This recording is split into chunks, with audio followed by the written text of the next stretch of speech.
almost every transaction requires some kind of financing, and the more options you have, the wider range of tools you have, and the better partners you have, the more success you're going to have. Somebody I had a chance to meet and talk to you a few times, I want to share with you, is Kevin Rosenbloom of MK Capital Funding. Kevin comes to us today from beautiful Fort Lauderdale, Florida, overlooking the beach. Kevin, thanks for taking time out from the beach to say hi to us. Yeah, nice. Thank you for having me, Bill. Now, you lend nationally, though, don't you? We're a direct hard money lender, and we lend nationally in all 50 states. Fantastic. And the two products we want to talk about today are fix and flip financing, and then cash out refinances are two. But you have a whole range of products available. We're just going to talk about a couple that we're going to highlight on today, correct? Great. Okay, so let's talk about fix and flips. People obviously know about the process of seeing a property, buying it, fixing it, and then selling it for profit. How does the financing role figure into that process? Yeah, so financing for fix and flips is all about three things. It's all about FICO score, experience, and the deal. It's got to be a profitable deal. And when I talk to customers, most customers borrow 80% or 90% loan to cost, or a little higher, 93%. And I always tell customers to look at a 25% or higher gross profit. A 25% gross profit normally nets down to 8 to 10%. That's the minimum customers should be looking at. And you'd be surprised, I get customers coming in, with 15% gross profit. So I really like to educate, because the better the customer does, the better I do, the more loans I get. One of the problems at 15% is if you miscalculate by 5 or 10%, and it costs you more than you expect by 5 or 10%, and the market underperforms by 5 or 10%, you broke even. And I just know, well, I say, if you break even by $1, now are you willing to write $1 check to close the deal? Most people won't even write a check for $1. They're going to ride the market, and that's a very dangerous place to be. Very.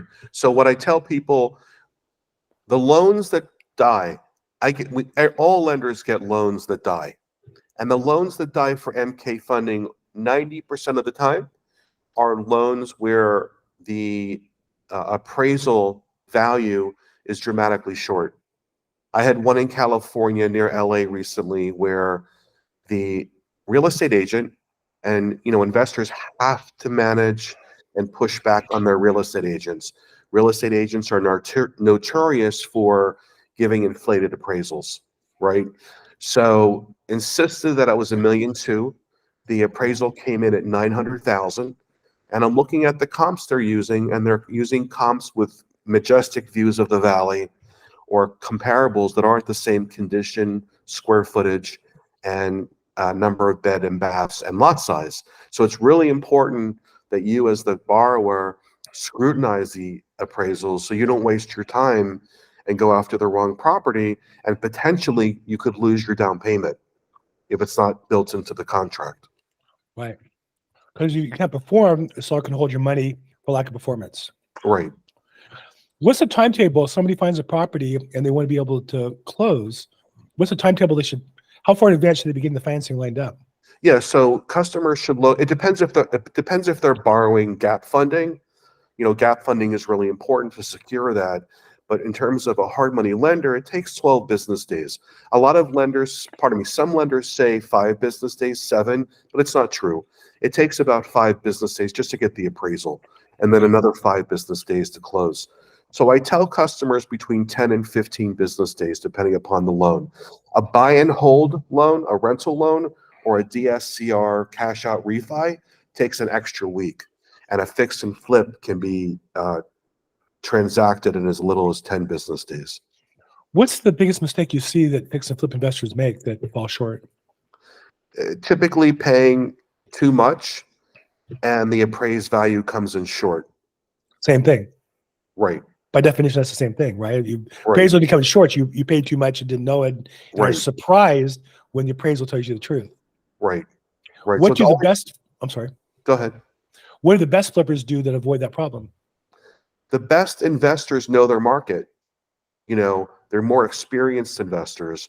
Where the appraisals come in short are usually first-time investors, or an investor has done 2, 3, 4 properties. But typically investors that have done 10 properties or more, they know how to evaluate their properties. Right. And what I tell customers as well, you got to pay to play.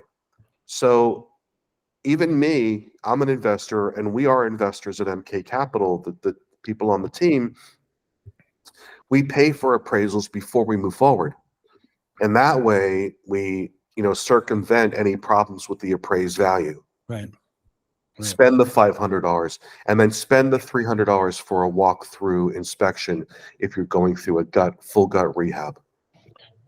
Yeah. In fact, I'm in a position myself on investment, and somebody said, "Are you going to have an inspection?" I said, "Of course." I mean, I don't know any of that stuff. I don't know the electrical and the plumbing, and I'm not going to crawl through all that. And the guys who do that, they spend hours. They spend 3-4 hours for a $400-$500 inspection. My early rate's higher than that. It's a fair amount of money. It's not like you're paying babysitting wages, but it's real money. But they're also doing a great service, and they also gives you a third-party documentation of the condition of the property. So, and my advice is to use the inspector, because maybe if they find mold or asbestos, you can negotiate a little bit off the price. Right. Okay, so that's fix and flip. Look, I talked to a lot of companies that do fix and flip financing. What would you say is your distinction between the other lenders you compete with in that market? Yeah, so pricing, service, and advice. So we match price, and we're often better priced than the competition. You're working with the owners, who are the underwriters and the decision makers, and we offer terrific service. We're always available nights and weekends, and we are very aggressive getting the deal closed. And newbies, give us great reviews because we help educate the newbies. We can look at a scope of work and say, listen, you're spending $25,000 on a kitchen, excluding appliances. In a $700,000 home, I wouldn't spend more than $16,000 plus appliances, or things like that. How to hire a contractor, how to evaluate an appraisal, how to manage through your real estate agent, and the loan process. Right. So between pricing and service and free advice, it differentiates us from the competition. Really nice. And so often when I talk to newer investors, they meet a company and they end up dealing with some unknown person at the other end. I think the value of our talk today is they get a chance to meet you and speak to you directly. Right. We can do a Zoom call. You're working with the owners, or me and my business partner or my sales manager, and we care. Because if you don't succeed, we don't succeed. Right. Let's talk about cash refinances. What's going on in that market? So the biggest trends in financing today are buy and holds and cash out refi. Why? Because there's a shortfall of fix and flip properties, and the people that are getting them are paying higher because they're retail buyers. They're cocky retail buyers who watch HGTV. Yep. And they're hiring a contractor. Contractors probably, stiffing them somehow, telling them it's 150 for a full gut, and they know it's really 180. Or he has his modification request already pre-printed when he signs the original contract. Right. Like I see that all the time. Like, really, did you really not think he's going to do this? Like, you said he was cheaper than everybody by $30,000. Of course. Yeah. Or they find problems, or they ask you for more money than you work done. I have a customer that paid 85% of the job, and he doesn't have 50% of the work done. So I'm trying to explain to him and help guide him how to get rid of this contractor and get the work done and move on. Well, changing contractors midstream is a freaking nightmare. It's a nightmare. Yeah, but in some markets, there's not enough contractors. Yeah. So people are paying more for distressed or foreclosures. Yeah. So it means the people that are getting them are retail buyers, like I said, or people that are going to fix them and rent them, which is buy and hold. Well, which is a fix and flip loan and then refi'd out long term, a cash out refi. And that's where the business is. It's buy and hold purchases, and it's cash out refis. That's where the growth of the business is for all lenders nationwide, not just MK Capital. Well, I will say the buyers of properties that I see really, the ones that aren't amateurs, really know the value. Like, they know the zoning in that city. They know that alley in the back is worth more money. They know it's on a corner I could put an ADU on. They know things that The average one doesn't, so it's worth more to them because they can convert that into value and into money in a way that an amateur can't do that, or they're being overbid by people who don't know what they're doing. And I see that too. And those people, and I've had customers do that, and I feel bad. They're kind of stuck. They can't do the project. It doesn't finance because it doesn't make sense to finance. Right. Yeah. Okay. And so where do you see, here we are in January, and up until recently, it seemed to me that now personally, my business is great. I've always worked hard, and somehow business, and I tell people all the time, in a great month in my MLS, there's 11,000 sites. In a bad month, there's 7,000 sites. I only need 2 to have a great month. So I'm looking for 2 of 7,000. I'm not looking for 7,000 or 11,000. Right. That's my business. But I do know that here we are, late January. There's a lot of consternation and concern about the market. Yet just yesterday, Zillow came out with a projection that prices are going to go up again next year pretty significantly. So as a business owner, what do you see as far as the economy in the next 12 months? And how does that affect your decision-making as a personal investor and an investor in your company? I don't have a crystal ball, so I can't talk about the economy. I do, actually. It's right there. If you see, I'll turn my chair. There's my crystal ball. It doesn't work, but I do have one. But what I can talk about is that there's going to be a growth in the number of distressed foreclosures on the market. Yeah. I think there were 10% more for fourth quarter of last year than there were a year ago, and 30% more than 2 years ago. So the trajectory is more distressed properties. And in terms of pricing, I think you're going to see places like Miami or South Florida continue to grow in terms of price point because it's still undervalued relative to LA Metro, New York City Metro. And I think other places like in Austin, Texas, or maybe you can speak better than this than I can, a New York Metro and LA market may be flat to down a little bit. I think it's going to vary by region. Well, I think in LA, I think that it can't go down because we're not building any more houses. We have a constant influx of people still. And we have a bifurcation. I think what's happening in LA, I think somewhat nationally, but my eyes are more on LA, that we have this, smaller group of very wealthy people who can afford almost anything. And with only so many houses, the houses left, they're buying and they can pay more. And then the average person can't afford to buy a house anymore in LA. Hasn't for a long time. It's getting worse and worse every day. So the houses are available, people can pay for.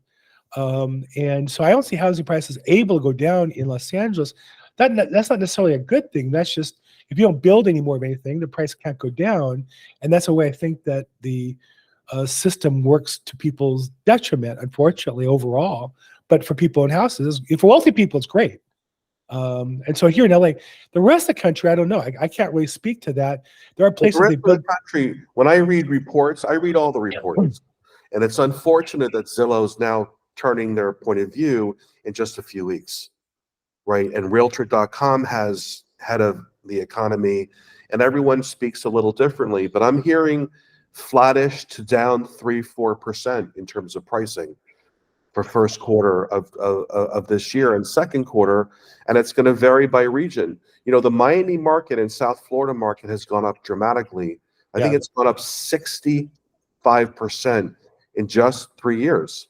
That's incredible. And there's room to grow. There's room for more. Like when I walked around, I was in Surfside recently. Houses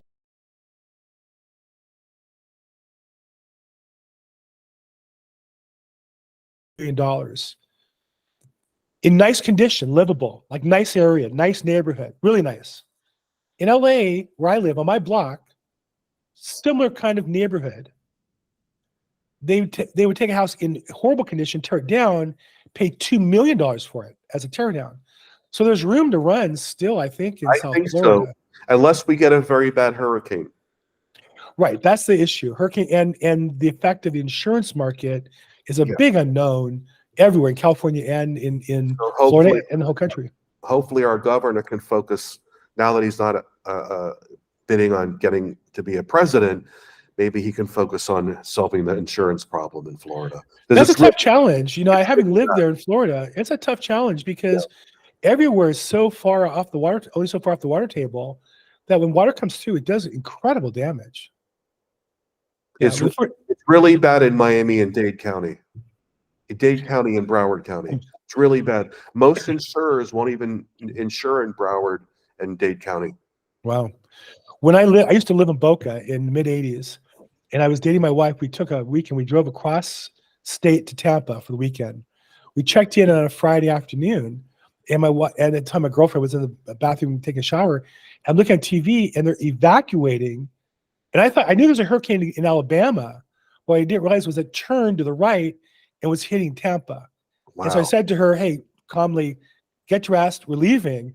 And we drove in a traffic jam to Orlando, and the hurricane went. We kind of raced the hurricane across, went south of it, and to go back to Boca. And we got home, and all our friends were just laying on the pool like nothing had ever happened because Florida's a big state. They didn't know there was a hurricane in Tampa. It didn't really affect them.